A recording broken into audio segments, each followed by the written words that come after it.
So Frank Cullotta was a associate of the Chicago outfit who came to Las Vegas in the late 1970s to work with his boyhood pal, Tony Spilatro.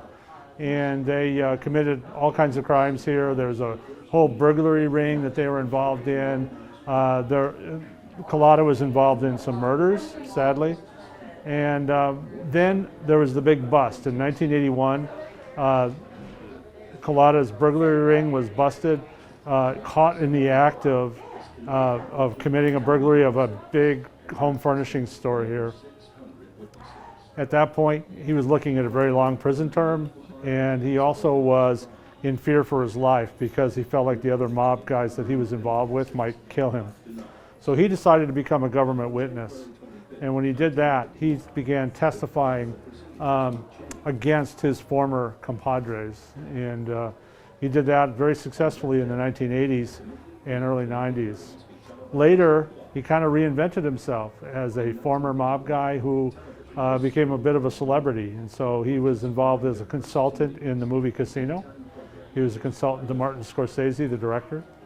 And then after that, he started giving mob tours. So he was giving people tours of the Las Vegas mob sites. Here's where somebody was killed. Here's where something happened. And it was very popular. He did a program here at the Mob Museum, and he wrote 3 books, co-wrote 3 books. And, you know, he was quite a raconteur, you know, when it came to talking about the mob and representing that whole lifestyle. And how do you feel about his recent passing? Well, you know, there's a funny thing about this. You know, Frank Cullotta was a criminal. You know, he did a lot of bad things, including killing people. That's really unforgivable, right? At the same time, he did a lot of good to put a lot of other mobsters in prison. So you always have to balance these things out. In the end, I found him to be a very personable person, very charismatic person, enjoyed learning from him and talking to him, and I learned a lot from him. And he had sort of a grandfatherly feel about him in his latter years that I think appealed to a lot of people. And what would you say about the historical impact he had on Vegas? Frank Cullotta's impact on Las Vegas, I think, is interesting because he did contribute to the demise of the mob here with the information that he provided to the FBI, to Metro Police, and to prosecutors to take down mobsters whom he had previously worked with. So he had that contribution.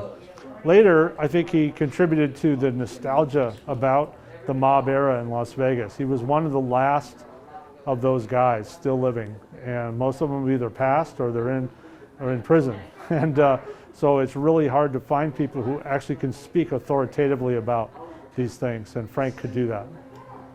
Was there anything else you wanted to ask? Had he been in this museum before and walked around and seen the exhibits? And if so, what did he say? What was the interactions with you? Frank spent a lot of time at the Mob Museum. He part of his mob tours, a lot of times he would come to the museum and bring people here. You know, he liked to hobnob with the folks here who were interested in this subject matter. You know, he sold books here. We had book signings here that were very successful.